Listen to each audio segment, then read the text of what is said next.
చెందుటకు. ఆమేన్.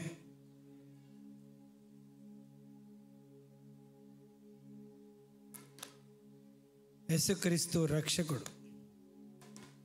యేసుక్రీస్తు ఎవరండి?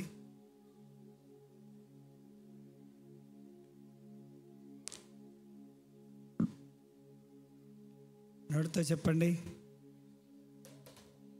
రక్షకుడు. 1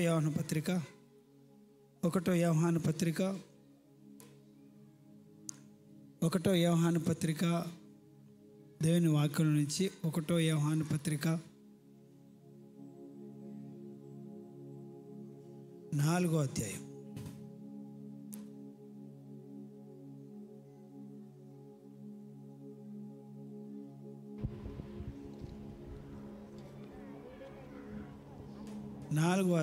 దయచేసి 6వ వచనం చదువుదాం. 6వ వచనం నుండి చదువుకుందాం. మనము దేవుని సంబంధులము, దేవుణ్ణి ఎరిగినవాడు మన మాట వినును, దేవుని సంబంధి కానివాడు మన మాట వినడు. ఇందువలన మనము సత్య స్వరూపమైన ఆత్మ ఏదో, భ్రమపరచు ఆత్మ ఏదో తెలుసుకొనుచున్నాము. చాలు, చిన్న ప్రార్థన చేసుకుందాం. పరిశుద్ధుడా, దయగల తండ్రి, మీ పాదముల దగ్గరికి వచ్చాం. అయ్యా, మా మధ్యలోకి రండి, మమ్మల్ని దర్శించండి, మా మస్టును తీసివేయండి, మీ సత్యాన్ని మాకు తేటగా బయలుపరిచి నడిపించి మీరు మహిమ పొందమని, అయ్యగుడు నన్ను పూర్తిగా మీరే మరుగు చేసి మాట్లాడమని యేసు నామమును బట్టి వేడుకొనుచున్నాము తండ్రి. ఆమెన్. అనండి గట్టిగా, ఆమెన్, ఆమెన్. అమ్మయ్య, మీ అందరికీ వందనాలు. ప్రభునామంలో అందరికీ వందనాలు తెలియజేస్తున్నాం. దేవుని వాక్యం 4వ అధ్యాయం 1 యోహాను పత్రిక 4వ అధ్యాయం 6వ వచనం మనం చదువుకుంటున్నాం. మనము దేవుని సంబంధులం, దేవుని ఎరిగిన వాడు మన మాట వినును. మన మాట అంటే దేవుని మాట. చూడండి, మన మాట అంటే ఎవరంటే, మీరు ఎవరైతే దేవుని పక్షంగా ఉన్న వ్యక్తులుగా మీరు అందరూ ఉంటారో వాళ్ళందరూ కూడా మనము అని అర్థం. మనము అని అర్థం అని కలుపుకోరు. తండ్రి, కుమార, పరిశుద్ధాత్మ దేవుడు అని భావం. మన మాట ఏమంటున్నాడు? తండ్రి, కుమార, పరిశుద్ధాత్మ దేవుడు మన మాట. ఇక్కడ సంఘంలో కూడా చెప్పుకోవాల్సినటువంటి సత్యం ఏంటంటే 6వ వచనం, మనము దేవుని సంబంధులం, దేవుని ఎరిగిన వాడు మన మాట వినును. ఎవరి మాట వింటాడు? దేవుని మాట వింటారు. దేవుని చిత్తానికి తప్పకుండా వారు లోబడతారు. దేవుని మాటకు వారు భయపడతారు. దేవుని మాటకు వారు లోబడతారు. దేవుని మాట డౌట్ చేయరు. అది అబద్ధమో నిజమో, ఏమో కరెక్టో కాదో, అది వినవచ్చునో వినకూడదు అనేటువంటి ఈ సందిగ్ధాలు ఉండవు, ఈ అనుమానాలు ఉండవు. దేవుని సంబంధి దేవుని మాట ఖచ్చితంగా 100% వింటాడంతే. దానిలో ఎటువంటి సందేహమును సూపర్. దేవుని సంబంధి దేవుని మాట వింటారు. దేవుని సంబంధి ఏం చేస్తారట? దేవుని మాట వింటారని 6వ వచనంలో సెలవిస్తాం. మనము దేవుని సంబంధులం, దేవుని ఎరిగిన వాడు మన మాట వినును. దేవుని సంబంధి కానివాడు మన మాట వినడు. మన మాట అంటే దేవుని మాట. దేవుని మాటను వినట్లేదంటే దేవునికి నువ్వు కొంచెం విరోధంగా ఉన్నావు. దేవుని మాటను వింటున్నావు, పర్టికులర్గా ఆయన మాటకు తప్పకుండా లోబడుతున్నావు అంటే నువ్వు దేవుని సంబంధివి. నువ్వు దేవుని బిడ్డవు కాబట్టి దేవుని మాట వింటున్నావు. నువ్వు దేవుని బిడ్డవి. నువ్వు దేవునిలో పుట్టావు. నువ్వు దేవునికి పుట్టావు. ఆయన నీ తండ్రి. కాబట్టి ఆయన మాట నువ్వు వింటున్నావు. ఇంకేమన్నంటే దేవుని సంబంధి కానివాడు మన మాట వినడు. దేవుని సంబంధి కానివాడు ఎప్పటికైనా వినడు, పక్కవాడిని విననీయడు. ఈమె వినదు, పక్క ఆమెని విననీయదు. ఆగంటాడు. వినచ్చా వినకూడదని ఎవరైనా కొత్తలు వేసి అడిగితే ఎందుకు నేను అవసరమా? ఆ మాట వినకపోతే వింటనే దేవుని పెట్టలేమా, వినకపోతే దేవుని పెట్టలేం కాదా? ఈ ఆర్గ్యుమెంట్స్ మనకద్దు. అదే చెప్తుంది ఎవరు? బైబిలే సెలవిస్తుంది. విన్నవారు దేవుని బిడ్డలు, వినని వారు దేవుని బిడ్డలు కారు అని నేను చెప్పట్లేదు. దేవుని వాక్యం, నీ బైబిల్లో ఉన్న దేవుని వాక్యం సెలవిస్తున్నటువంటి మాట. కాబట్టి వినను. దేవుని సంబంధి కానివాడు మన మాట వినడు. ఇందువలన మనము సత్య స్వరూపమైన ఆత్మ ఏదో, భ్రమపరచు ఆత్మ ఏదో తెలుసుకొనిచున్నాము. అంటే ఇప్పుడు ఎవరిని భ్రమపరుస్తుంది ఆత్మ? వినని వారు ఏమనుకుంటున్నారు? మేము కూడా దేవుని బిడ్డలమే, వాళ్ళు దేవుని బిడ్డలే, మేము దేవుని బిడ్డలమే. వాళ్ళు చర్చికి వెళ్తున్నారు, మేము చర్చికి వెళ్తున్నాము. వాళ్ళు ప్రార్థిస్తున్నారు, మేము ప్రార్థన చేస్తున్నాము. వాళ్ళు పాట పాడుతున్నారు, మేము పాట పాడుతున్నాము. వారు సాక్ష్యం ఇస్తున్నారు, మేము సాక్ష్యం ఇస్తున్నాము. కాబట్టి వాళ్ళు వెళుతున్నారు, మేము వస్తున్నాము. కాబట్టి ఏమిటి? మేము కూడా దేవుని బిడ్డలమే. అలా ఏం చేస్తుంది ఆత్మ? భ్రమపరుస్తుంది. సంపూర్ణంగా దేవుని చిత్తానికి లోబడినటువంటి వ్యక్తులమైనటువంటి మనము దేవుని బిడ్డలము. దేవుని మాటను కాదని నువ్వు త్రోసేసేటువంటి వ్యవస్థ నీకుంటే చూడండి, దేవుని బిడ్డ యొక్క ఆత్మ నిన్ను గలిబిలి చేస్తూ ఉంది. నువ్వు అనుకుంటున్నావు కావచ్చు, కానీ ఇక్కడ ఏమంటుందంటే మనము దేవుని సంబంధులము, దేవుని ఎరిగిన కాదండి, అక్కడ కాదు, మనము దేవుని సంబంధం. ఇంకెక్కడ కింద మన మాట వినును. ఇందువలన అనే కాడ మనము సత్య స్వరూపమైన ఆత్మ ఏదో, భ్రమపరచు ఆత్మ ఏదో తెలుసుకొని. అంటే భ్రమపరిచే ఆత్మ ఏది? మాట వినకపోయినా కూడా నడిచేది భ్రమపరిచే. ఏం కాదు, మనం కూడా గుడికి వెళ్తున్నాం, మనం కూడా చర్చికి వెళ్తున్నాం, మనం కూడా దేవుని మాట వింటున్నాం, మనం కూడా దేవుని ఆరాధిస్తున్నాం, మనం కూడా అన్నీ చేస్తున్నాము కదా. కాబట్టి మనము కూడా దేవుని బిడ్డలమే అని ఏం చేస్తుంది? భ్రమపరుస్తుంది.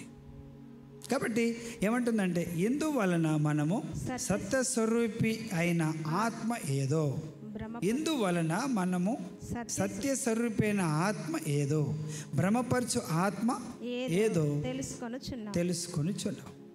ఏది భ్రమపరిచేది? వినకపోయినా కూడా నేను నేను కూడా దేవుని మాట వింటున్నాను. ఏమండి, ఆదివారం నాడు నువ్వు ఖచ్చితంగా దేవుని సన్నిధిలో కూర్చోవాలి, ఉండాలి, నడవాలి, అది దేవుని చిత్తము. కానీ నువ్వు రాకపోయినా కూడా, దేవుని మాట ప్రకారంగా నడవకపోయినా కూడా ఏంటండి, దేవుని పెట్టగానే చలామణి చేయబడుతున్నావు.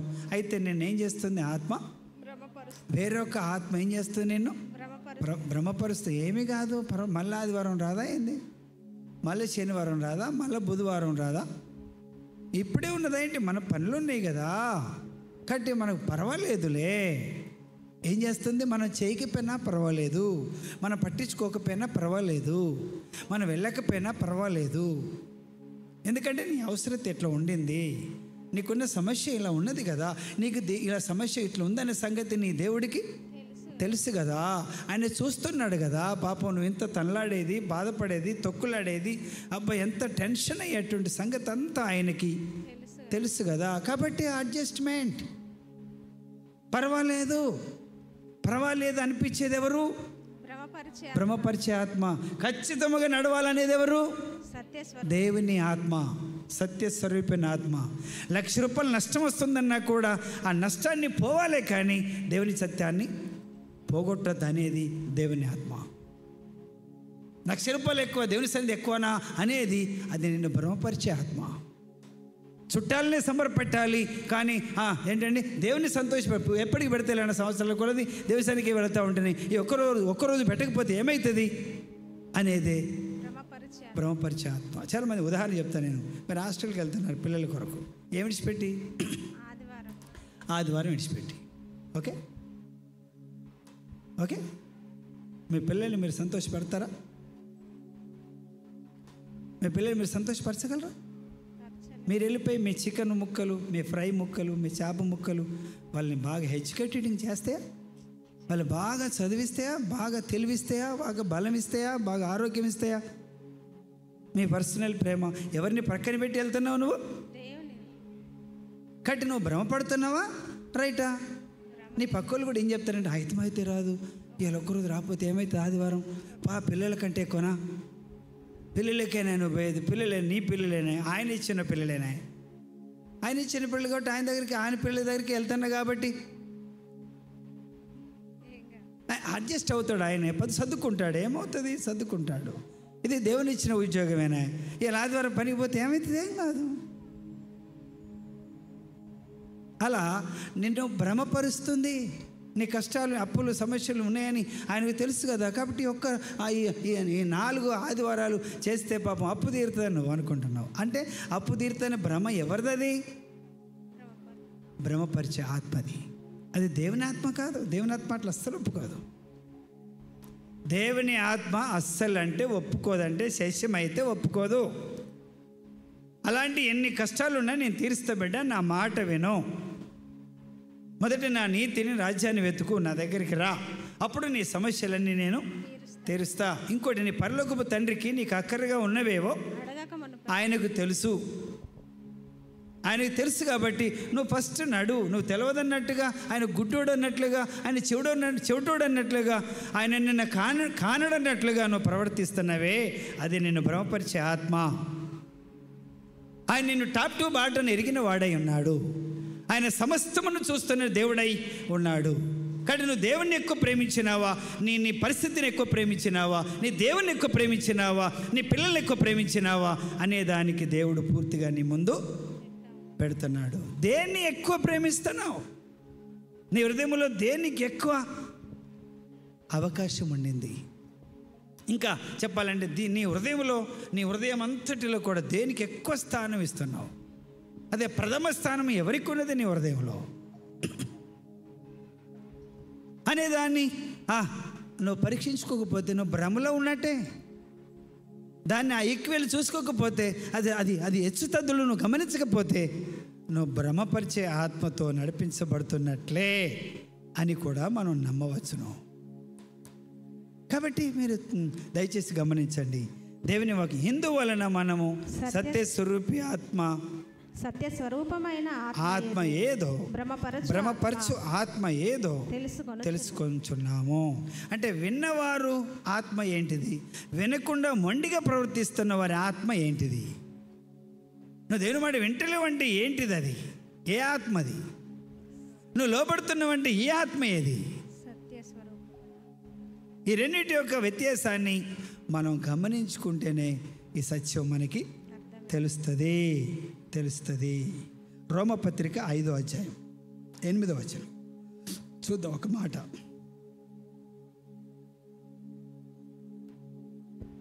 అయితే దేవుడు మన ఎడల తన ప్రేమను వెల్లడిపరచుచున్నాడు. ఎట్లనగా 5:8. అయితే దేవుడు మన ఎడల తన ప్రేమను వెల్లడిపరచుచున్నాడు. ఎట్లనగా మనం ఇంకనూ పాపులమై ఉండగానే క్రీస్తు మన కొరకు చనిపోయెను. అది మనకి ఇంకా కష్టాలు ఉండగానే, మనకి ఇంకా బాధలు ఉండగానే క్రీస్తుని ప్రేమిస్తున్నావా నువ్వు? ఏంటండి, నీకు చాలా కష్టమైన పనులు ఉన్నాయి, అయినా కూడా ఈ కష్టమైన పనులన్నీ ప్రక్కన పెట్టి, నీ ఇంపార్టెంట్ అయిన పనులు పక్కన పెట్టి ఆయన సన్నిధిని ప్రేమిస్తున్నావా? ఆయన మన కొరకు ఏం చేశాడు? ప్రాణం పెట్టాడు. అరే మనం పాపలమై ఉండగానే, మనం ఇంకనూ పాపలమై ఉండగానే క్రీస్తు మన కొరకు చనిపోయాను. ఎందుకు చెప్తానంటే నిజమే. నేను సింగరేణి జాబ్ చేసేటప్పుడు ఇక్కడే 1 yearలో నేను కోల్ పిల్లర్, నా పైన కార్పెంటర్ పని ఇచ్చేవారు. నేను పైన సంవత్సరాలు నేను రిజైన్ చేసేదాకా కార్పెంటర్ పని చేసి జాములు చెక్కడం, సమ్మస్ కామలు, దాట్లు, అవన్నీ రకరకాల పనులు ఉంటాయి. తర్వాత ఆఫీస్ వర్క్, టేబుల్స్ ఇవన్నీ కూడా ఆఫీస్లో నేను చేస్తూ ఉండేవాడిని. మేనేజర్కి నేను బాగా పరిచయం ఉండి అన్ని పనులు ఏ చిన్న ప్రాబ్లం ఉన్నా చేయించేవాడు. ఆ కుర్చీలకి క్లర్కుల యొక్క కుర్చీలకి ఆ జాలీలు అవి అంటారు వైరు కుర్చీలు అవి ఊడిపోతే తెగిపోతే వాటిని కట్ చేసి మళ్ళీ ఆ ఫ్రేమ్ సరిచేసి ఫిట్ చేస్తూ ఉండేవాడిని. ఒక్క ఫ్రేమ్ చేస్తే ఒక రోజు అయిపోయేది. ఆ విధంగా నన్ను వాడుకుంటూ ఉండేవారు. అయితే వాళ్ళు ఏం చేసేవారంటే కొన్నిసార్లు సండే నాకు అలౌ చేసేవారు. నీకు పని ఉంది, మరి నువ్వు రావాలి అర్జెంటుగా, మేనేజర్ గారు పిలిచారని అండర్ మేనేజర్ ఫోన్ చేసేవాడు. సారీ సార్ నేను రాలేను. మరి నాకు ఏ ఆదివారం ఇవ్వకండి, నేను రాను, ఆదివారం రాను, ఆదివారం రానని ఆఫీసర్లకు చెప్పకూడదు. ఆఫీసర్లకు చెప్తే వీనికి బాగా గర్వం ఉంది, వీనికి డబ్బులు ఎక్కువైనాయి, వీడు ఇట్లాంటోడు అట్లాంటోడు అని రకరకాలుగా మాట్లాడుకొని వాళ్ళు ఫీల్ అవ్వడం కూడా జరుగుతుంది. కానీ నేను సండేకి అస్సలు అలౌ చేశాను. ఎందుకని నన్ను సండే పిలిచేవాళ్ళంటే సండే రోజు బాయ్ బంద్ అవుతుంది కాబట్టి ఆ క్రాసింగులు, ఆ చెక్కలన్నీ సండే రోజే కొట్టాలి, సండే రోజే ఆ పని చేయాలి. ఎవరు ఉండరు, వర్కింగ్ డే కాదు కాబట్టి వర్కింగ్ డే లేనప్పుడే ఆ పని చేయాలి, హాలిడే రోజే ఆ పని చేయాలి. కాబట్టి ఆ రోజు నన్ను పిలిస్తే నేను రాననేవాడిని. అయ్యా దయచేసి ప్లీజ్ అండి సార్, నేను పాస్టర్ని, నేను రాలేను, మీకు దండం పెడతా, దయచేసి నాకు ఆదివారం పని చెప్పకండి అని మా మేనేజర్తో, మా అండర్ మేనేజర్తో, మా ఓవర్మెన్స్తో దండం పెట్టి రిక్వెస్ట్ చేసుకొని మాన్పించుకునేవాడిని. కాబట్టి దయచేసి ఇక్కడ వర్కింగ్ డే ఆదివారం లేదు, ఉండదు.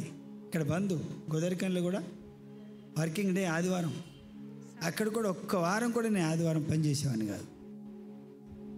ఒక్క ఆదివారం కూడా నేను డ్యూటీకి పోలేదు, పనికి పోలేదు, నెక్స్ట్ చుట్టుపల్లి ఇంటికి పోలేదు, నెక్స్ట్ చచ్చిపోయినా కూడా నేను ప్రార్థన పెట్టిపోలేదు. మా ఇంట్లో మా అక్క కొడుకు చచ్చిపోయినా కూడా నేను ప్రేయర్ ముగించుకొనక మాత్రమే పోయాను. తిట్ల పడ్డాను, నా ప్రభు కొరకు పడ్డాను. ఒకప్పుడు పిచ్చుకుక్కనై ఎక్కడ పడి ఏడుస్తూ ఉంటే ఏ అక్క, ఏ చెల్లె, ఏ తమ్ముడు, ఏ అన్న, ఏ చుట్టం, ఏ బంధువు ఎవడు కూడా లెక్క చేయలేదు.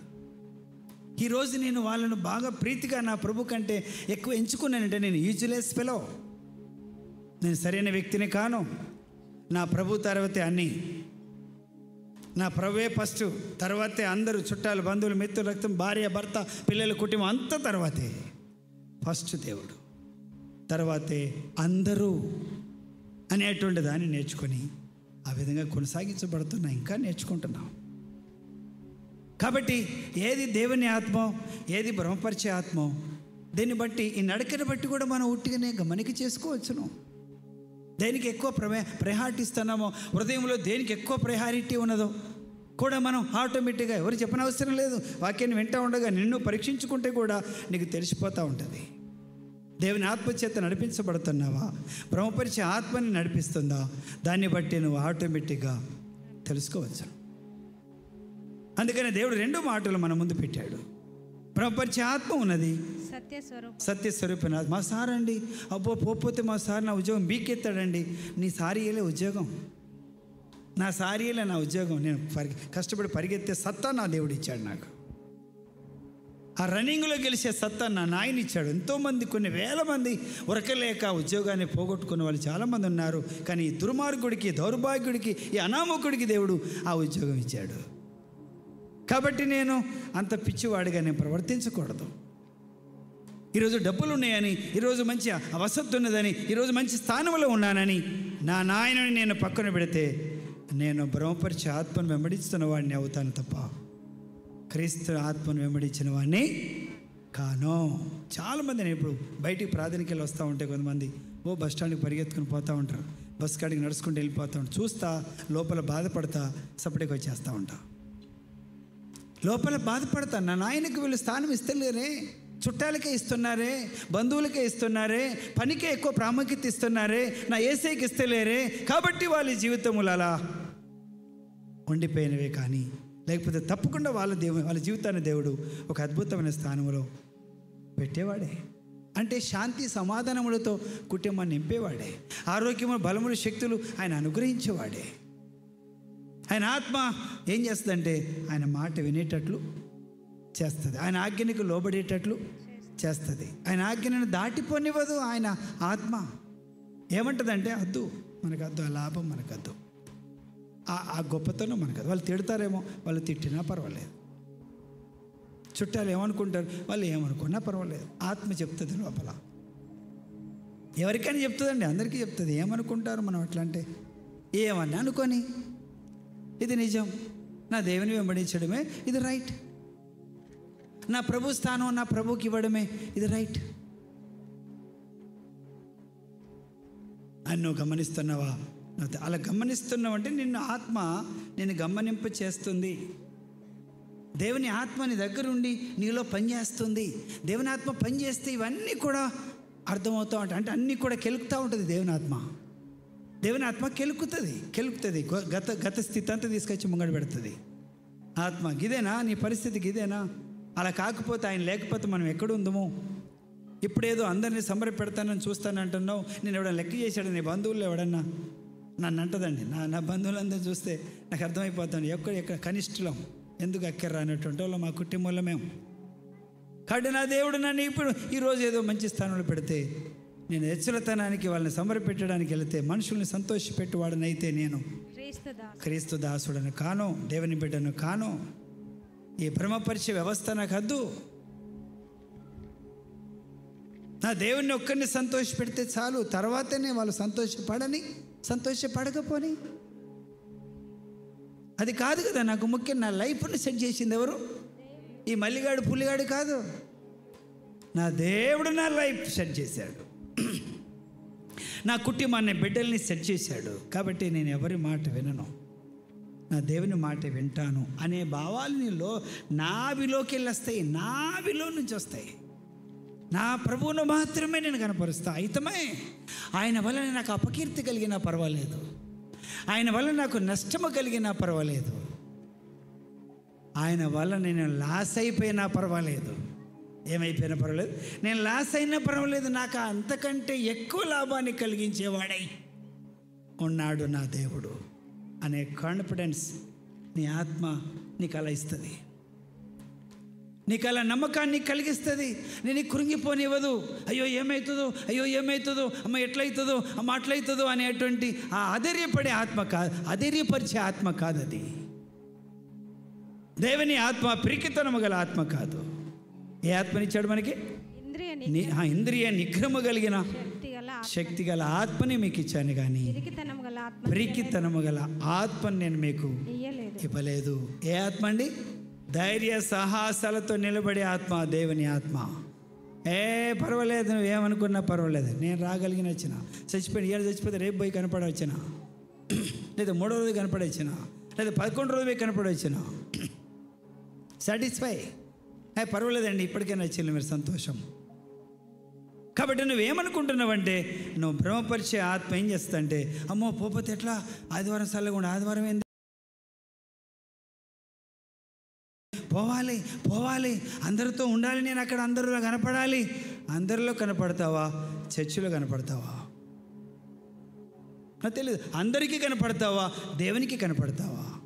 నీ ముఖం నాకు కనపడి అంటున్నాడు, నీ ముఖం ఆయనకు కనపడిస్తావా? అందరికీ కనపడేటట్టుగా చేస్తావా? నువ్వు అందరికీ కనపడాలా, నీ దేవునికి కనపడాలా? నువ్వు ఏది బాగుంటుంది? దేవునికి నీ ముఖం కనపడాలి. అసలు నేను కూడా చాలాసార్లు ఏం చేస్తానంటే, పలానా వాళ్ళు రాలేదని ఎదురు చూస్తూ ఉంటా. నేను కూడా ఎదురు చూస్తూ ఉంటా, వాళ్ళు రాలేదే, పలానా రాలేదే. మీ అందరి కొరకు తనలాడుతూ ఉంటుంది ప్రాణం. దేవుని ఆత్మ తనలాడుతుంది నీ కొరకు, దేవుని ఆత్మ నీ కొరకు ఎదురు చూస్తూ ఉంటుంది. కానీ నువ్వేం చేస్తావంటే, నువ్వు ఎక్కడికో దూరం వెళ్ళిపోతూ ఉంటావు. కానీ నీ ఆత్మ ఆయన ఆత్మని వెంపడే వస్తుంది. ఏమంటాడు ఎలీషా? నా ఆత్మ నీతో రాలేదా? ఏమంటాడండి? గెహాజీతో అంటాడు, నా మనసు నీతో రాలేదా? అలాగే నువ్వు అనుకుంటావు, అయ్యగారు ఏమనుకుంటాడు అనిపిస్తుంది నీకు. ఇక రాలేదు, అడిగిండా, ఆ భార్యని అడుగుతావు, భర్తని అడుగుతావు, బిడ్డని అడుగుతావు, కొడుకుని అడుగుతావు, వాళ్ళని అడుగుతావు, వీళ్ళని అడుగుతావు. నన్ను అడిగిండా? అడగకపోతే ఎడిపోతాడు. ఆత్మ నీ కొరకు తనలాడుతూ ఉంటుంది. దేవుని ఆత్మ నీ కొరకు ఎదురు చూస్తూ ఉంటుంది. అదే భ్రమపరిచే ఆత్మ అయితే నువ్వు వచ్చినా ఒకటే, నువ్వు రాకపోయినా ఒకటే అనే కాడు ఉంటుంది. కాబట్టి దేవుని బిడ్డలారా, దేవుని ఆత్మ నువ్వు రాంగ్ స్టెప్ వేస్తే నీకు అర్థం చేస్తూ ఉంటుంది. దేవుని దేవుని ఆజ్ఞకు నువ్వు విరోధంగా ప్రవర్తిస్తే నేను తప్పకుండా వెంబడిస్తా ఉంటుంది. ఆత్మ నీతో వస్తూ ఉంటుంది. ఎలిషి ఇక్కడే ఉన్నాడు, కారు వేసుకొని పోలే, బండి వేసుకొని పోలే, సైకిల్ వేసుకొని పోలే. ఎవరు పోయిన్లు? మనస్సు పోయింది. రాలేదా నీతో మా ఆత్మ? రాలేదా మా మనసు నీతో? రాలేదా నువ్వు దూరం దూరం నడుస్తున్నావు, మా మనసు నీతో తిరుగుతలేదా? నీ మనస్సాక్షిని గుర్చుతలేదా? నేను చేసేది కరెక్ట్ కాదు అని నీ మనసు నీతో చెప్పట్లేదా? అది దేవుని ఆత్మ హ్యాడ్ అయితేనే ఈ సత్యం నీకు తెలుస్తుంది. కాబట్టి దేవుని బిడ్డలారా, దేవుని ఆత్మ కలిగినటువంటి వారముగా మనం ఉండాలని దేవుని వాక్యం సెలవిస్తూ ఉంది. చూడండి, ఎఫెసీ పత్రిక 3వ అధ్యాయం 15వ వచనం. ఎఫెసీ పత్రిక 3వ అధ్యాయము. మీరు అంతరంగ పురుషుని యందు శక్తి కలిగి ఆయన ఆత్మ వలన బలపరచబడినట్లుగాను, క్రీస్తు మీ హృదయములలో విశ్వాసము ద్వారా నివసించినట్లుగాను తన మహిమైశ్వర్యము చొప్పున మీకు దయచేయవలననియు, మీరు దేవుని సంపూర్ణత యందు పూర్ణులగునట్లుగా ప్రేమయందు వేరుపారి స్థిరపడి సమస్త పరిశుద్ధులతో కూడా దాని వెడల్పు, పొడుగు, లోతు, ఎత్తు ఎంతో గ్రహించుకొనుటకును, జ్ఞానమునకు మించిన క్రీస్తు ప్రేమను తెలుసుకొనుటకును తగిన శక్తి గల వారు కావాలననియు ప్రార్థించుచున్నాను. ఏ శక్తి? జ్ఞానము గల. ఏ శక్తి? జ్ఞానమునకు మించిన క్రీస్తు ప్రేమను తెలుసుకొనుటకు తగిన శక్తి గల వారు కావాలననియు ప్రార్థించుచున్నాను. యెషయా గ్రంథంలో అక్కడ ఉంటుంది 9వ అధ్యాయం. అక్కడ ఏ శక్తి? ఆలోచన శక్తి. ఏ శక్తి అండి? ఆలోచనకు శక్తి ఉండాలి. ఏముండాలి?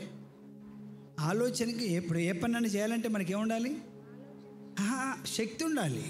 ఇప్పుడైనా పని చేయాలన్నా, గంజు మొయ్యాలన్నా, కట్టె మొయ్యాలన్నా ఏముండాలి? శక్తి ఉండాలి.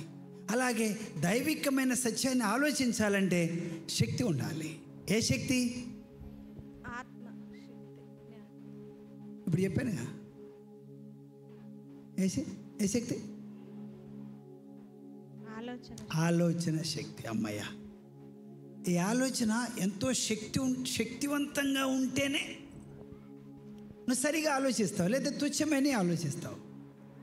ఈ ఆలోచనకి బలం ఉండాలి. బలం ఉంటే ఏం చేస్తావంటే పిచ్చి పిచ్చని కింద పడేస్తావు, మంచి పట్టుకుంటావు. పిచ్చి పిచ్చని తోసేస్తావు, మంచి పట్టుకుంటావు. మంచి మోస్తావు. ఏమైనా మొయ్యమన్నా కట్టెలు ఇచ్చామనుకో, ఏమైనా మొయ్యమంటే ఏం చేస్తావు? గిదెందుకు ఇవి గట్టిది, ఈ గట్టి మోసుకొని పోదాం. అలా ఏ శక్తి ఉపయోగిస్తావు? మంచి వాటి కొరకే నీ శక్తిని ఉపయోగిస్తావు. అందుకని ఆలోచన శక్తి. ఏ శక్తి అండి? ఆలోచన శక్తి. ఆలోచన శక్తిని మనం పెంచుకోవాలి. అందుకని అక్కడ రాయబడిన మాట ఏంటంటే 19వ వచనమా? ఎఫెసీ 3:15 నుండి చదువుతున్నాం కదా. 19వ వచనం చదువు. జ్ఞానమునకు మించిన క్రీస్తు ప్రేమను తెలుసుకొనుటకును తగిన శక్తి గల వారు కావాలననియు ప్రార్థించుచున్నాను. తగిన శక్తి గల వారముగా. ఏ శక్తి? ఆలోచన శక్తి. ఈ ఆలోచన శక్తి ఏంటిది అంటే దైవ చిత్తం ఏదో దాన్ని బాగా ఆలోచన చేయాలి. దైవ చిత్తం ఏది, దీంట్లో దైవ చిత్తం ఏది, దీంట్లో దైవ నడిపింపేది, ఇది దేవునికి ఏది నచ్చుద్ది, దాన్ని ఆలోచించే శక్తి నీకు ఉండాలి. మనిషి ఎంతో 120 కేజీలు ఉన్నాడు. కుమార్ ఎంత ఉన్నాడు? కరీంనగర్ కుమార్ ఎంత ఉన్నాడా? ఎంత ఉన్నాడు మాట్లాడమండి? 120 కేజీలు ఉన్నాడు, 115 కేజీలు ఉన్నాడు. బస్ అని కాదు కదా మనిషికి. దేనికి బలం ఉండాలి? మట్టి దేహానికి బాగానే బరువు ఉన్నావు, కానీ ఆలోచన శక్తిని పెంచుకోవాలి. కానీ కొంతమంది ఏమంటారు, బుర్రలేదు రాడికి, బుర్రలేదు అంటారు. ఏంటంటే బుర్రలేదు వీడికి అంటారు. మనిషి ఉన్నాడు కానీ బుర్రలేదు. ఈ కోత ఈ వాడో సరిపోతాడంటారు. ఏంటి ఎందుకది? ఎందుకంటే నాకు అర్థం కాదు. కాబట్టి ఆలోచన శక్తి. ఏమి ఆలోచిస్తున్నావు నువ్వు? నువ్వు ఈ భూ సంబంధమైనవేనా, లేకపోతే ఈ భూ సంబంధమైన వాటి మీదనే మనసు పెడుతున్నావా, లేదా భూ సంబంధమైన వాటిని బాగా ఆలోచన చేస్తున్నావా, దైవికమైన వాటిని ఆలోచిస్తున్నావా? నీ ఆలోచన శక్తి ఎంతవరకు ఉన్నది నీకు? కాబట్టి ఆయన లాస్ట్ 19వ వచనంలో ఏమంటుంది? జ్ఞానమునకు మించిన అది జ్ఞానమునకు మించిన క్రీస్తు ప్రేమను తెలుసుకొనుటకును తగిన శక్తి గలవారు కావాలనని ప్రార్థిస్తున్నాం. మనం ఎట్లుండాలంటే శక్తివంతమైన బిడ్డలముగా, బలవంతులమైనటువంటి బిడ్డలముగా. ఏ బలం? దైవికమైన బలం. శారీరకమైన బలం ఎంత ఉండొచ్చు నీకు? 2 ముద్దలకు 50 ముద్దను ఒకటే వేసుకొని పోవచ్చు, ఒక్కడే మోసుకొని పోవచ్చు. అది కాదు దేవుడు చెప్పే బలం. మంచి ఆలోచన శక్తి, దైవికమైన శక్తి. అది ఏది దేవునికి నచ్చుతుంది? మరియా ఏం కోరుకున్నది? మరియా ఉత్తమమైన వాటిని కోరుకున్నది. ఆమె కోరుకుని అన్నీ చూశాడు దేవుడు. దానిలో ఒక్కటి కూడా తీసివేయబడేవి ఒక్కటి కూడా లేదట. కాబట్టి ఆమె కోరుకున్న వాటిలో ఒక్కటి కూడా దేవుడు తీసివేయలేదంట. ఎందుకు చెప్తానంటే, నువ్వు కోరుకున్నవి, నువ్వు అనుసరించేవి, నువ్వు నడిచేవి దేవునికి నచ్చుతాయా? దేవునికి ఇష్టమైతాయా? ఏంటండి? దేవునికి ఇష్టమైతాయా? దేవునికి నచ్చుతాయా? షబాష్ అంటాడా? నువ్వు చేసే ప్రతి పని దేవుడు నువ్వు మాట్లాడే ప్రతి మాట షబాష్, మంచిగా మాట్లాడావు అంటాడా? ఆత్మీయమైనటువంటి ఆ గ్రహింపుతో మాట్లాడేటువంటి ఆ గ్రహింపు నీకుండిందా? దాన్ని మనం పెంచుకోవాలి. అది ఎట్లా పెరుగుతుందంటే దైవికమైన ఆత్మే పెంచుతూ ఉంటుంది. అందుకని ఈ ఆత్మకి ఎక్కువ మనం సపోర్ట్ చేస్తూ ఉంటే మనకి ఇంకా జ్ఞానం వృద్ధి చేస్తూ ఉంటుంది. ఆత్మ ఏం చేస్తా అంటే ఇంకా అనేకమైన సత్యాలు మనకు బోధిస్తూ ఉంటుంది. అసలు మనం ఒక్కటి ఆయన మాట ఆత్మ సంగతిని మనం అది మనస్కరిస్తలేమనుకో, ఆత్మ సంగతులు ఆత్మకే తెలుస్తాయి. ఆత్మీయులకు ఈ ఆత్మ సంగతులు తెలుస్తాయి. కాబట్టి వాటికి ఎక్కువ అవకాశాన్ని కలిగిస్తూ ఉంటారు, ఎక్కువ ఛాన్స్ ఇస్తూ ఉంటారు. సారీ అండి, నేను రాలేనండి. ఎడిపోతావు? ప్రేయర్ ఉందండి. ప్రేయర్ ఏందండి? నాకు ప్రేయర్ ఏంద్రా? రాకపోతే రా, పోతే ఏమవుతుంది? ఒక్కరోజు పోతే ఏమైంది అని వాళ్ళు సింపుల్గా తీసేస్తారు. కానీ ఆత్మీయమైన నీ జీవితం, నువ్వు ఆత్మకలిన దేవుని బిడ్డవైతే నా వల్ల కాదు, నాకు అదే కావాలి, నాకు అదే కావాలి, నాకు ప్రేరే ముఖ్యం, తర్వాతనే అన్నీ. అంత బలంగా, అంత శక్తివంతంగా నువ్వు మాట్లాడగలుగుతావు. ఏ శక్తి అండి?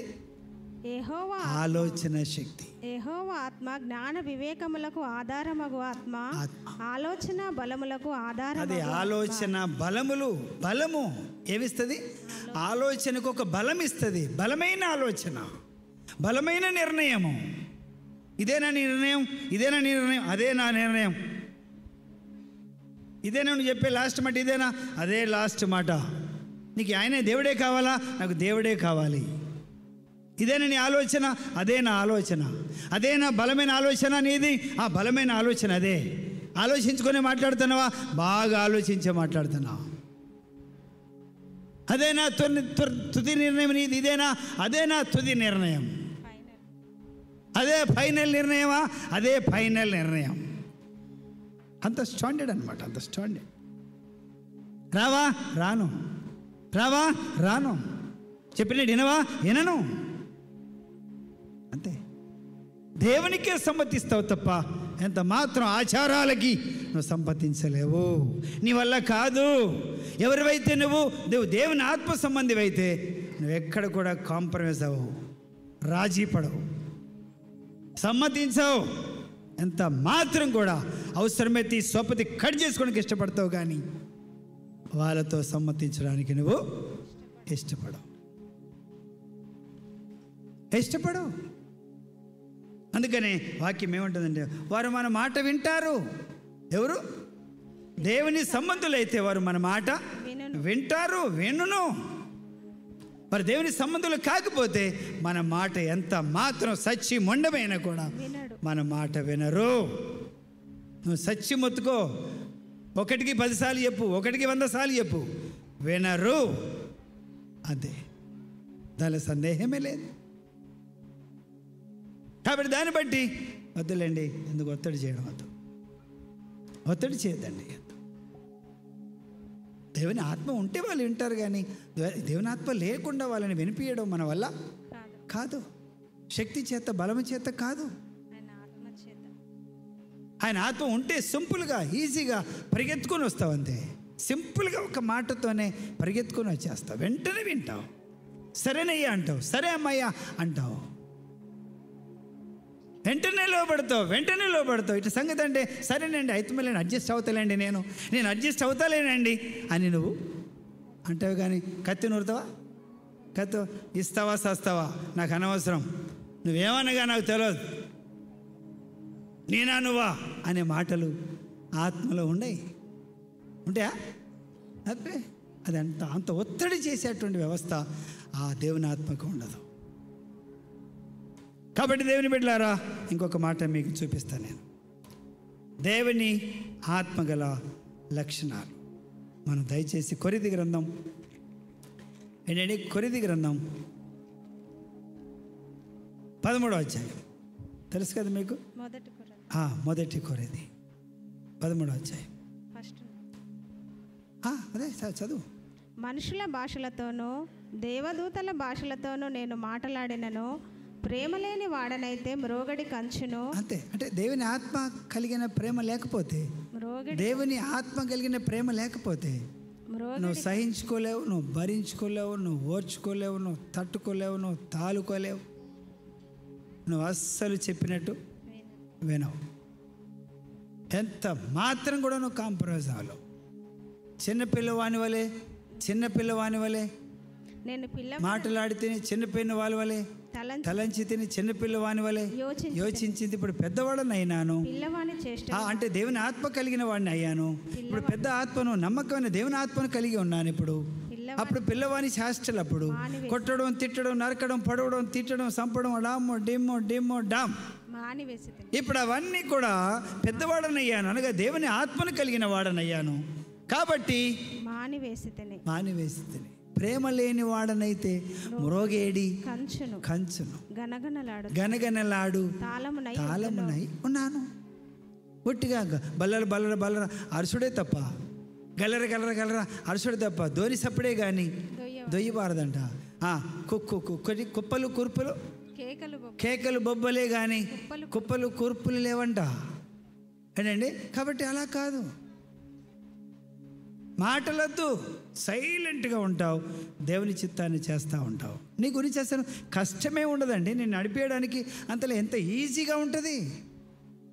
దేవుని ఆత్మ లేకపోతే ఇటంటే అటు అంటావు, అటంటే ఇటు అంటావు, ఇటు పోతే అటుపోనండి, ఇటు పోతానండి, నేను దిద్దినాను అద్దింటానండి నేను. అసలు నువ్వు దేవుని ఆత్మ కలిగిన వ్యక్తివి అయితే నువ్వు తినని పదార్థాన్ని కూడా ఏం చేస్తావు? అడ్జస్ట్. ఉప్పు ఎక్కువైనా కూడా ఏం చేస్తావు? అడ్జస్ట్ అయిపోతావు అంతే. దేవుని ఆత్మ నేనేం చేస్తానంటే నేను అడ్జస్ట్ చేస్తుంది. ఎదుటి మనిషిని నొప్పియడానికి ఇష్టపడదు, ఎదుటి మనిషిని బాధ పెట్టడానికి ఇష్టపడదు దేవుని ఆత్మ. కాబట్టి అంతటి గొప్ప లక్షణములు దేవుని ఆత్మలో ఉన్నవి. దేవుని ఆత్మ కాని దాంట్లో అబ్బో ఎన్ని ఉన్నాయో చెప్పడానికి వెళ్ళలేదు. కాబట్టి దేవుని బిడ్డలారా, మనం దేవుని ఆత్మ చేత నడిపించబడతాం. అదే మీకు ప్రేమించకపోయినా ప్రేమిస్తుంది ఎవరు? దేవుని ఆత్మ. చెప్పరండి, నేను కొట్టినా ప్రేమిస్తుంది దేవుని ఆత్మ, నేను తిట్టినా ప్రేమిస్తుంది దేవుని ఆత్మ. నీకు నేను నష్టపుచ్చినా, నిన్ను కొంత నష్టపుచ్చినా కూడా పర్వాలేదులేండి. నష్టపుచ్చిన ఏమైనా ఫీల్ అవుతున్నారా మీరు? పర్వాలేదు, దాని గురించి ఏమైనా ట్రాఫిక్ ఎత్తుకోకండి, పర్వాలేదు, సాగిపోదాం మనం, పర్వాలేదండి. ఎవరు? దేవుని ఆత్మ ఎంత చక్కగా చేసి సులువుగా అన్నమాట, ఎంత ఈజీగా వాళ్ళని నడిపించవచ్చు అంటే అబ్బా అంత ఈజీ ఉంటుంది. దేవుని ఆత్మ కాకపోతే ఎంత కష్టం అంటే తల ప్రాణంతో కస్తుంది. ఏంటండి? ఎంత కష్టం అంటే అంత కష్టం అవుతుంది. దేవుని ఆత్మని కలిగి ఉంటే ఒక మాటతోనే వెంటనే నిలబడిపోతావు అంతే. ఒక్కటే మాటకు విధేయురాలు అయిపోతావు. దేవుని ఆత్మ ఉంటే ఆ విధమైన లక్షణాలు ఉంటాయి. దేవుని ఆత్మ కాకపోతే నువ్వెన్ని కాకమ్మ కథలు చెప్పినా నువ్వు వినవు.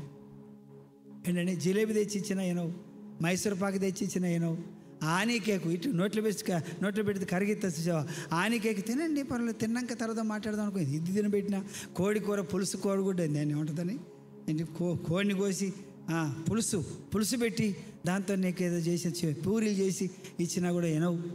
మళ్ళీ అన్నది మొత్తం తింటావు, తర్వాత మళ్ళీ గాడికే వస్తావు. చాలా కష్టం అవుతుంది అన్నమాట. దేవుని ఆత్మ అయితే నువ్వు సులువుగా లోపడతావు, వెంటనే చెప్పినట్టు తింటావు. నువ్వు ఏది చెప్పితే అది చేస్తావు దేవుని ఆత్మని కలిగి ఉంటే. అంటే నాకు దేవుని ఆత్మ లేదా? చూసుకో, నువ్వే చూసుకో, నువ్వే పరీక్షించుకో, చెప్పినట్టు తింటున్నావా లేదో. దాన్ని బట్టి ఆటోమేటిక్గా తెలిసిపోతూ ఉంటుంది. దేవుని ఆత్మ సులువుగా లోపడుతుంది. ఏమని ఉంటుందండి ఇక్కడ? సులువుగా లోపడతా. అయితే పైనుండి వచ్చే అది మంచి మాట. పైనుంచి వచ్చిన జ్ఞానం మొట్టమొదట పవిత్రమైనది గాను, తర్వాత సమాధానకరమైనది, అది మృదువైనది, సులభముగా లోబడినది. మీరు అర్జెంట్ పని ఉందయ్యా, నీతో రేపు పని ఉంది నాకు, నువ్వు అర్జెంటుగా రేపు పొద్దున్న రావాలంటే, అబ్బా మీరు నిన్ను చెప్పొద్దా అండి, మొన్న చెప్పొద్దా, నేను ఇప్పటికిప్పుడు రామంటే ఎట్లా వస్తాను, నేను రాలేనండి, ఐఎమ్ సారీ అంతే. అదే కనుక దేవుని ఆత్మ లక్షణం కలిగా ఉన్నట్టుంటే నువ్వు ఒక క్షణంలో నువ్వు అక్కడ అడ్జస్ట్ చేసుకుంటావు. నేను బొగ్గుబాయిలో దిగా, ఆల్రెడీ పనికాడి దిగిన. నేను కోల్పోయారు మాది మిషన్ 5 మిషన్ నాది. అక్కడికి వెళ్ళిపోయి ఇంకొక అరగంట అయితే పనిలోకి వెళ్ళిపోతాం. అక్కడికి వచ్చింది ఫోన్ వచ్చింది అర్జెంటుగా, నేను చర్చికి నుంచి రమ్మని చెప్పారు. నేను లోపలికి ఫోన్ చేశారు. లోపలికి ఫోన్ చేస్తే అక్కడికి వచ్చింది నాతో పని చేసేవాళ్ళు కదా, ఆయన పైన ఉన్నాడండి, ఇప్పుడు లోపలికి అయిపోతుంది, లోపలికి ఫోన్ చేస్తాం పదా, ఫోన్ చేస్తే పంపిస్తారు అర్జెంటుగా అని చెప్పేసి చెప్తే ఫోను ఆ ట్రామర్ గారికి వచ్చాడు. ట్రామర్ గులైకి వచ్చాడు. వచ్చేసి పలానా మనిషి ఎవరయ్యా, నేనే, నీకు అర్జెంటుగా ఫోన్ వచ్చింది, ఎవరో సీరియస్ అంటే నువ్వు పైకి ఎక్కిపోవాలి అంతే. దబా ఎవరు ఆటగించారు? అండర్మెయిన్ లేడు, మేనేజర్ లేడు, ఓవర్మెయిన్ లేడు, సర్దార్ లేడు, షార్ట్ పైర్ లేడు, ఏ మొక్కదాం ఎవరు లేడు. డైరెక్ట్గా పైకి వచ్చేసాను. పైకి వచ్చిన తర్వాత మనిషి ఉన్నాడు. ఆ మ్యాన్వేకి వెళ్ళిపోయి, సార్ నేను ఇటు పరిస్థితిని వెళ్ళిపోతున్నా అని చెప్పేసి. దేవుని ఆత్మ ఉంటే ఇదేంటి, ఒకడు మోసుకొని వస్తా, తర్వాత ఒకడు మోసుకొని ఇక్కడ దాకా వచ్చి సపడేగా రానా, ఇక్కడ దాకా వచ్చి పని కాడికి వచ్చి సపడేగా రావన్నా, భలేగా నాకు అర్థ గడ్డలు తోడి పెట్టినట్టు నువ్వు అని దేవుని ఆత్మ ప్రశ్నించదు. దేవుని ఆత్మ ఎదురు మాట్లాడదు. నువ్వు షాప్కి వెళ్ళావనుకో, అక్కడి నుంచి వెళ్తే వెంటనే పరిగెత్తుకొని వస్తావు అంతే. ఎందుకు రాలేకపోతున్నావంటే చెప్పండి, అది నీ వల్ల కావట్లేదంటే నాకు తెలియదు నేను చెప్తాను కదా, నాకు తెలియదు. లోపల నుంచి దాదాపు 3-4 సార్లు వచ్చినట్టున్నా నేను. కాబట్టి దేవుని ఆత్మ సులువుగా లోపడుతుంది. దేవుని ఆత్మ కాని వారిని లోపరచడం చాలా చాలా చాలా కష్టం. నీ ఏ శక్తులు పనికిరావు. కాబట్టి దయచేసి దేవుని బిడ్డలారా, దేవుని ఆత్మ నడిపింపు చాలా బాగా ఉంటుంది, చాలా సంతోషకరంగా ఉంటుంది. 2వ యోహాను పత్రిక, దయచేసి 2వ యోహాను పత్రిక, దయచేసి ఒక్క మాట చూసుకుందాం. 2వ యోహాను పత్రిక,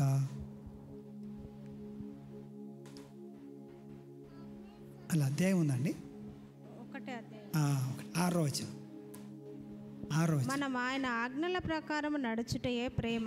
అదే, మనం ఆయన ఆజ్ఞల ప్రకారం నడుచుటయే ప్రేమ. మీరు మొదట నుండి వినిన ప్రకారము ప్రేమలో నడుచుకొనవలెను అనున్నదియే ఆ ఆజ్ఞ.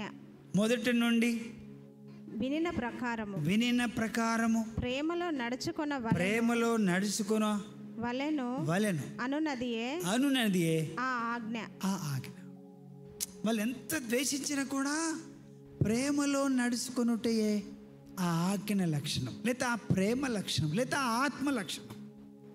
ఆ ఆత్మ లక్షణం ఏంటంటే పగబట్టదు, ద్వేషం కలిగి ఉండదు, ఏంటండి అలగదు, సనగదు, గులగదు, బాధపడదు.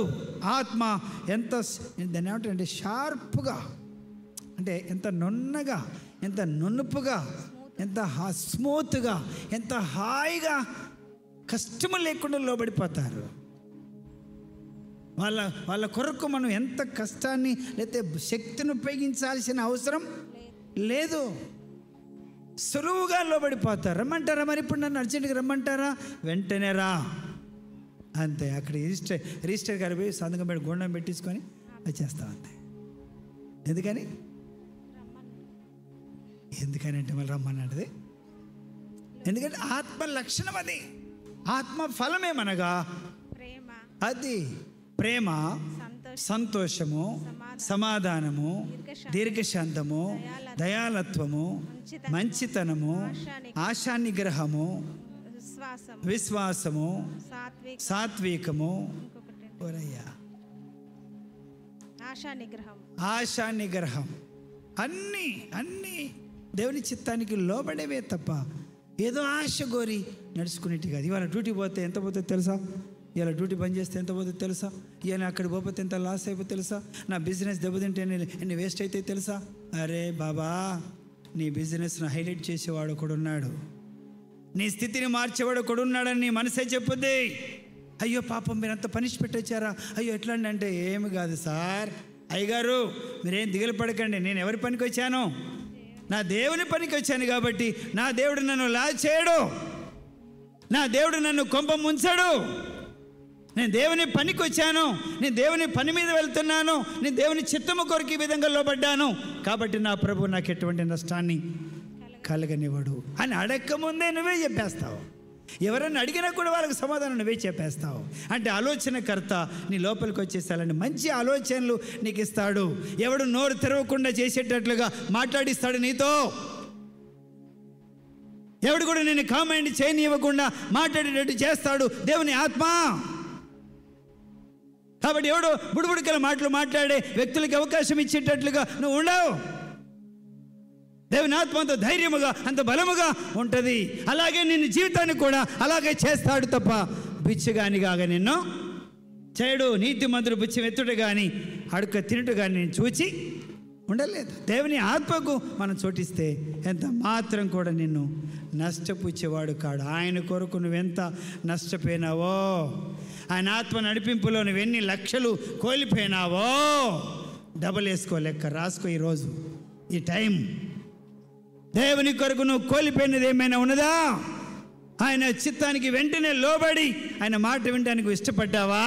అలా ఇష్టపడ్డప్పుడు ఎంత నష్టం కలిగిందో నీకు అంతకు డబల్ వేసుకోలేక. బైబిల్ అయితే 100 అంతలు అంటుంది,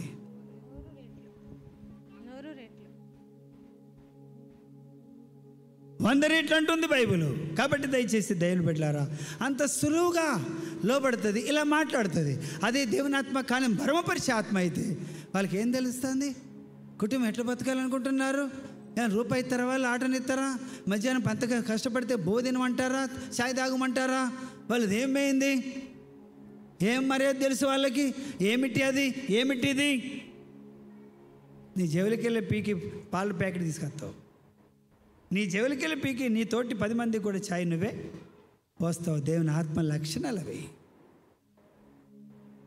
నేను కూడా దాదాపు 30 సంవత్సరాల నుంచి నడిచేటువంటి అనుభవాలు కనపడుతున్నాయి. దేవుని ఆత్మను కలిగిన దేవుని బిడ్డలారా, సులువుగా వాళ్ళతో కష్టం ఉండదు, వాళ్ళతో ఎటువంటి ప్రాబ్లమ్స్ ఉండవు. వాళ్ళు సులువుగా ఏమవుతారు? లోబడతారు. సులువుగా వారు లోబడతారు. అయిపోయిందా? తర్వాత 13వ అధ్యాయం, రోమా 13:10, రోమా 13వ అధ్యాయము 10వ వచనం చూద్దాం, ఊరికే చూద్దాం. ప్రేమ పొరుగువానికి కీడు చేయదు గనక ప్రేమ కలిగి ఉండుట ధర్మశాస్త్రమును నెరవేర్చుటయే. అంటే ఈ ధర్మశాస్త్రం అంతా నెరవేర్చే విధానం ఏంటి? ప్రేమ కలిగి ఉండడమే.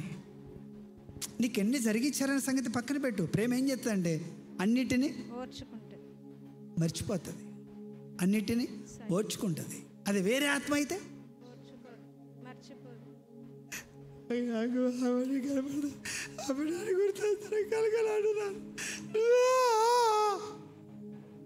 ఏమైంది? అబ్బే గుర్తురావే. ఏవి గుర్తురావు? నీకు ఇతరులు నష్టం చేసినవి గుర్తురావు. గుర్తు రాకుండా చేసేది ఎవరు? దేవుని ఆత్మ. భలేగున్నారు. దేవుని ఆత్మ అవన్నీ నిన్ను మర్చిపోయేటట్లు చేస్తుంది, అవన్నీ కూడా మర్చిపోయేటట్టు చేస్తుంది. అవన్నీ ఆయన ఊయిపుకేసుకుంటుంది, అవన్నీ ఆయన ఈపుకేసుకుంటుంది. నీ హృదయాన్ని ఎప్పటికీ ఫ్రెష్గా ఉంటుంది, ఫ్రెష్గా ఉంచుద్ది. నీ హృదయం ఫ్రెష్గా ఉండాలంటే ఆ ఇతరులు నీకు హాని చేసిన అన్ని లోపల పెట్టుకుంటే కెలుపుతూ ఉంటే అసలు నీకు ప్రార్థన రాదు, నీకు ఆ పాట రాదు, నీకు ఏది రాదు. బండి మూవ్ అవ్వదు, అందులో పెట్రోల్ లేదు కదా. పెట్రోల్ లేని బండి పోద్దా అండి? పెట్రోల్ లేకపోతే బండి పోద్దా అంటే మాట్లాడండి అండి, చెప్పమైందా? శ్యామ్ పోదు. అంటే ఆత్మ లేకుండా నువ్వు ఎట్లా నడుస్తావు? దేవుని ఆత్మ ఉంటేనే సులువుగా నడుస్తావు. పెట్రోల్ ఉంటే బండి ఎంత దూరమైనా వెళ్తుంది, దేవుని ఆత్మ ఉంటే ఎంత సులువుగా లోపడతావు. ఇది దేవుని చిత్తమో. కాబట్టి ఏమంటుంది వాక్యం? ప్రేమ పొరుగువానికి కీడు చేయదు గనుక ప్రేమ కలిగి ఉండుట ధర్మశాస్త్రమును నెరవేర్చుటయే. అంతే. ఏంటండి ఏం కలిగి ఉండాలి మనం? ప్రేమ. దేవుని ఆత్మ కలిగి ఉండడం, కలిగి ఉన్నాను అంటానికి గుర్తేంటి? ప్రేమ కలిగి. దేవుని ఆత్మని కలిగి ఉన్నానండి, దేవుని ఆత్మ రాత్రి నాతో మాట్లాడిందండి, దేవుడు నన్ను చూశానండి, ఆయన కనపడాడు నాకు రాత్రి అంటున్నావు. మళ్ళీ పక్క వాళ్ళ మీద పగ పెట్టుకుంటాం, మళ్ళీ పక్క వాళ్ళ మీద పగ పెట్టుకున్నాం. మస్తు పగ ఉంటుంది, మస్తు కోపం ఉంటుంది. మళ్ళీ ఏమంటున్నావు? అరే మాట్లాడరేంటండి? దేవుని ఆత్మను కలిగి ఉన్నాను అంటున్నావు. అయితే దానికి కలవాలి, మ్యాచ్ అవ్వాలి. ఎదుటి మనిషిని ప్రేమించడమే ఏంటమ్మా? ప్రేమ కలిగి ఉండుటే. ఎదుటి మనిషి దగ్గర ప్రేమ కలిగి ఉండటమే ధర్మశాస్త్రం అంతా నెరవేర్చుట. ధర్మశాస్త్రం అంతా నెరవేర్చిన వాళ్ళం అవుతూ ఉంటా ఏం కలిగి ఉంటే? ప్రేమ కలిగి ఉంటే. కాబట్టి దేవుని బిడ్డలారా, మనం ఒకరి పట్ల ఒకరం ప్రేమ కలిగి ఉంటాం. ఇంకోటి అంటే ప్రేమ అనేది మీకు తెలుసు తెలియదు కానీ ప్రేమ గద్దిస్తుంది, ప్రేమ గాయం చేస్తుంది. ఏం చేస్తుందండి? ప్రేమ, నిజమైన ప్రేమ గద్దిస్తుంది, నిజమైన ప్రేమ గాయం చేస్తుంది. గాయం చేస్తుంది, మళ్ళీ దాన్ని మానుపుతుంది. అందుకని కొంచెం కొంత భర్త ఎరగ చంపుతాడు, మళ్ళీ మొత్తం 8,000 ఖర్చు పెట్టుకుంటాడు. దశమికి మళ్ళీ చికెన్ తెస్తాడు, ఫ్రై చేస్తాడు, నోటి పెట్టి తినబెడతాడు. చపాతి ముక్కలు చిన్న ముంచి ఆ పులుసులో ముంచి ఆ పులుసుకు ఒక ముక్క పెట్టి మెల్ల నోట్లో పెడతాడు. పర్లేదు తినమ్మా డాక్టర్ ఏమన్నాడు? అన్నం తినొద్దాను లేదా? తినమ్మా. మరి అప్పుడే దంచకపోతే అయిపో కదా. కొట్టాడు, మళ్ళీ చక్కటి ముక్కలు పెడుతున్నాడు. ఆ ముక్కలతోనే ఆ గాయం, లేదా ఆ ప్రేమతోనే ఆ గాయం మానిపోతాం. ప్రేమగల మాట బైబిల్ ఏమంటుందంటే, ప్రేమగల మాటట వేదనలను మానిపిస్తుందంట. ఏంటండి? ప్రేమగల మాట ఎంత సంతోషాన్ని కలిగిస్తుంది. కాబట్టి దయచేసి దేవుని ప్రేమ ఎక్కడిదంటే, నిజమైన ప్రేమ ఇక్కడ దేవుని ఆత్మలో నుంచి వచ్చేదే నిజమైన ప్రేమ, నిజమైన దేవుని ఆత్మ లక్షణము. కాబట్టి దయచేసి ఇంకొక మాట కూడా చూసుకుందామా? కీర్తన గ్రంథం 97వ అధ్యాయం 10వ వచనం. 97వ అధ్యాయం 10వ వచనం. 97వ అధ్యాయం. యెహోవాను ప్రేమించు వారలారా, చెడుతనమును అసహ్యించుకొనుడి. తన భక్తుల ప్రాణములను ఆయన కాపాడుచున్నాడు. భక్తిహీనుల చేతిలో నుండి ఆయన వారిని విడిపించును. అంతే. ఏం చేస్తాడు? తప్పకుండా ఆయన మనల్ని విడిపిస్తాడు. తప్పకుండా ఆయన మనల్ని చెప్పండి నడిపిస్తాడు. కట్టి పుట్టినే కంగారు అవ్వాల్సిన అవసరం లేదు, పుట్టికనే గలిబిలవలసిన అవసరం కూడా అంతకంటే లేదు. యోహాను సువార్త 1వ యోహాను సువార్త 3వ అధ్యాయం 14వ వచనం. 3:14. మనము సహోదరులను ప్రేమించుచున్నాము గనక మరణంలో నుండి జీవంలోనికి దాటి ఉన్నామని ఎరుగుదుము. అంటే ఇక్కడ మరణంలో ఉన్న వాళ్ళు ఎవరు? మరణములో ఉన్నవారు ఎవరు? ప్రేమించని వారు. ఎదుటి మనిషిని ప్రేమించిన వారు ఎక్కడున్నారంటే చచ్చిన వారై ఉన్నారు, అనగా మరణములో ఉన్నారు. మరణములో నుంచి జీవంలోకి దాటిన వారెవరు? సహోదరుని ప్రేమించిన, ఎదుటి మనిషిని, సహోదరురాల్ని ప్రేమించిన వారే మరణంలో నుండి జీవంలోనికి దాటిన వారు. అంతేనా? కాబట్టి దయచేసి దేవుని ఆత్మ మనల్ని బ్రతికిస్తుంది. బ్రతికిన మనిషి చేసే పని ఏంటంటే ఎదుటి మనిషిని ప్రేమిస్తాడు. బతికిన మనిషి చేయాల్సిన పని ఏంటంటే ఎదుటి మనిషి లోపాలని క్షమిస్తాడు, ఎదుటి మనిషి తప్పుల్ని క్షమిస్తాడు. ఎదుటి మనిషిని క్షమిస్తాడు, ఎదుటి మనిషిని మన్నిస్తాడు, ఎదుటి మనిషిని వెంబడిస్తాడు.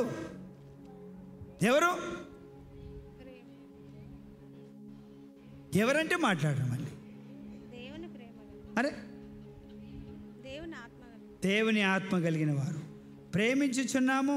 ఏంటంటే సహోదరులను ప్రేమించుచున్నాము కనుక మరణములో నుండి జీవంలోనికి దాటి ఉన్నామని ఎరుగుదుము. ప్రేమ లేనివాడు మరణమందు నిలిచి ఉన్నాడు. ప్రేమ లేనివాడు ఎవరట? మరణమందు అంటే సచ్చి అక్కడ ఉన్నాడు, ఇంకా పెట్టె తీసుకురాలేదు. సచ్చి అక్కడ శవాన్ని అక్కడ పెట్టారు. పెట్టె వచ్చిందా? రాలేదండి పెట్టే. ఎవరికి? ప్రేమ లేనివాడు. మళ్ళీ చదువు. ప్రేమ లేనివాడు మరణమందు నిలిచి ఉన్నాడు. అది ప్రేమ ఉండాలి, ఒకరి పట్ల ఒకరికి ప్రేమ ఉండాలి. వాళ్ళని కష్టాలు పెడితే ఇంకా ప్రేమించమంటావా? నీ ఆత్మ, నువ్వు కలిగి ఉన్న ఆత్మ ప్రేమించమని చెప్తుంది. నువ్వు దేవుని ఆత్మని కలిగి ఉన్నా అని చెప్తున్నావు కదా. అయితే ఆత్మ ఏమంటుందంటే వెళ్ళి అతన్ని ప్రేమించు, అతనితో పలకరించు, అతనితో మాట్లాడు, ఆమెతో మాట్లాడు, ఆమెతో వందనాలు చెప్పు, ఆమె దగ్గరికి వెళ్ళు. వాళ్ళు ఫోన్ చేసినప్పుడు ఎత్తకుండా స్విచ్ ఆఫ్ చేయకు. కొంచెం స్విచ్ ఆఫ్. నా ఫోన్ చూస్తే కొంతమంది అంతే, బంద్ 10 సార్లు చేసినా స్విచ్ ఆఫ్. కాదు ఎత్తలేదు. ఎత్తక ఆ మంట కాగలేక ఎత్తారు. ఎత్తిన తర్వాత మాకేం రెస్ట్ వద్దా? మాకేమన్నా పని పాట లేదా? మేము పొద్దుగాల తినద్దా? మేమన్నా టిఫిన్ చేయొద్దా? మేమన్నా తాగద్దా? మేమన్నా తాగద్దా? మేము అది తినద్దా, ఇది తినద్దా? ఫోన్ చేసి చంపుతున్నారేంది?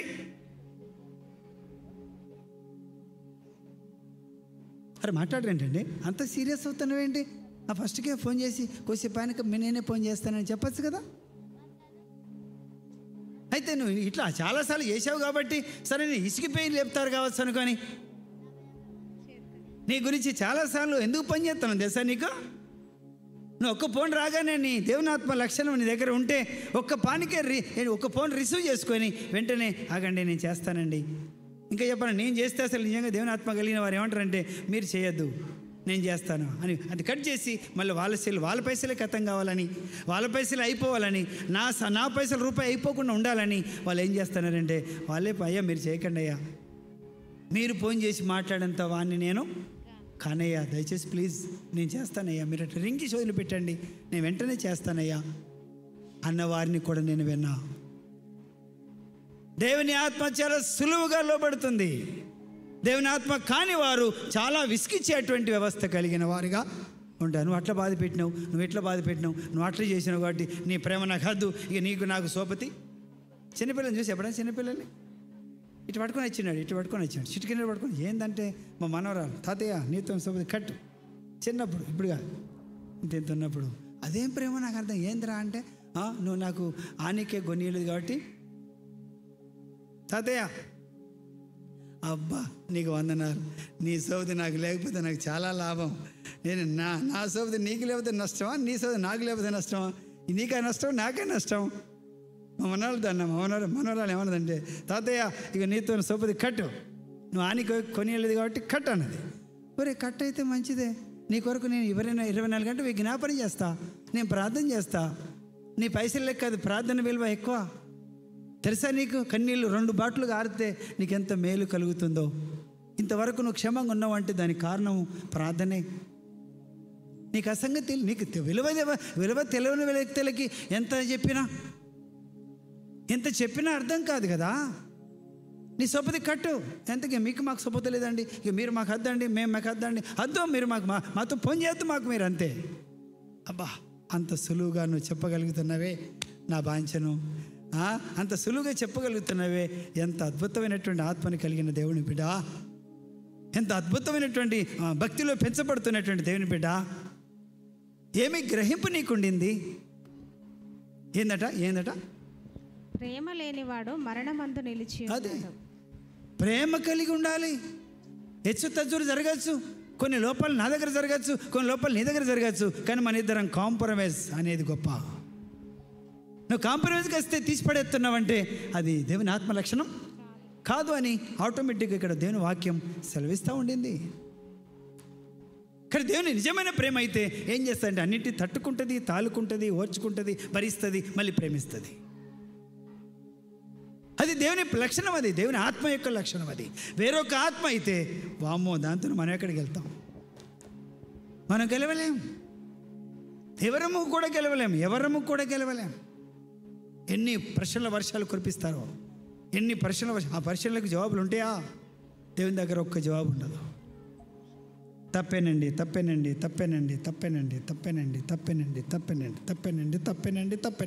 ఇంతే. ఇది తప్పు కాదా? తప్పేనండి, సారీ, క్షమించండి, తప్పైపోయింది. దేవుని ఆత్మకున్న లక్షణం ఇది. అందుకని ఠామని అనదు. ఎవరు? దేవుని ఆత్మ ఎదురు మాట్లాడదు. వదగుత్తేబడిన గొర్రెపిల్లలాగా, అంతే, కటికవానికి గొర్రెపిల్ల తలకాయ ఇచ్చినట్లుగా ఇవ్వడమే జరుగుతుంది దేవుని ఆత్మ కలిగిన బిడ్డలు. కాబట్టి దయచేసి దేవుని బిడ్డలారా, మనము దేవుని ఆత్మను కలిగి ఉందాం. మనము దేవుని ఆత్మను కలిగిన వారము. కాబట్టి ఆయన సన్నిధిలో మనం నిజమైనటువంటి ప్రేమను చదివినా 14వ వచనం, మనము సహోదరులను ప్రేమించుచున్నాము గనక మరణంలో నుండి జీవంలోనికి దాటి ఉన్నామని ఎరుగుదము. ఇంకా చదువు. ప్రేమ లేనివాడు మరణమందు నిలిచి ఉన్నాడు. తన సహోదరుని ద్వేషించువాడు నరహంతకుడు. ఏ నరహంతకుని అందును నిత్య జీవం ఉండదని మీరు ఎరుగుదురు. చూసారా? ఈ 4వ అధ్యాయం 10వ వచనం, 4:10. అదే మనము దేవుణ్ణి ప్రేమించితిమని కాదు, తానే మనలను ప్రేమించి మన పాపములకు ప్రాయశ్చిత్తమై ఉండుటకు తన కుమారుణ్ణి పంపెను. ఇందులో ప్రేమ ఉన్నది. అదే అరే, వాళ్ళను క్షమించి మనమే వాళ్ళకు మళ్ళీ త్యాగం చేసేటువంటి వ్యవస్థ దేవుని ఆత్మ యొక్క లక్షణం. దేవుని ఆత్మ ఎంత చక్కగా మనకు సహాయం చేస్తుందంటే, మళ్ళీ ఎంత క్షమిస్తుందంటే, ఎంత సులువుగా మళ్ళీ మంచి దారిలోకి తీసుకొస్తుందంటే. కాబట్టి కఠినమైన లక్షణాలు ఆ ప్రేమలో, ఆ ఆత్మలో ఉండవు. 18వ వచనం, 18. ప్రేమలో భయం ఉండదు, అంతేకాదు పరిపూర్ణ ప్రేమ భయమును వెళ్ళగొట్టును. భయము దండనతో కూడినది. భయపడవాడు ప్రేమ యందు పరిపూర్ణము చేయబడిన వాడు కాడు. అది ఎందుకు భయపడతాను? ముందుకురా. షార్ట్కి ఎందుకు పోతున్నావు అంటే, నీ లోపల ఏదో లోపం ఉంది కాబట్టి నువ్వు భయపడుతున్నావు. ఏమవుతున్నావు? 19వ వచనం, ఆయనే మొదట మనల్ని ప్రేమించెను గనక మనము ప్రేమించుచున్నాము. చదువు. ఎవడైనను నేను దేవుణ్ణి ప్రేమించుచున్నానని చెప్పి తన సహోదరుని ద్వేషించిన ఎడల అతడు అబద్ధికుడగును. తాను చూచిన తన సహోదరుని ప్రేమింపనివాడు తాను చూడని దేవుణ్ణి ప్రేమింపలేడు. అంతే. కాబట్టి మన కళ్ళ ముందున్నటువంటి వ్యక్తుల్ని ప్రేమించకుండా దేవుణ్ణి ప్రేమిస్తున్నామని భ్రమపడద్దు. ఈ ఆత్మ ఏం చేస్తుంది? భ్రమపరుస్తుంది. కాబట్టి భ్రమలోకి వెళ్ళకుండా దేవుని ఆత్మ చేత నడిపించబడదాం. దేవుని ఆశీర్వాదాలు పొందుకుందాం. ఒకరినొకరం మనం ఏం చేద్దాం? ప్రేరేపణగా సెకండ్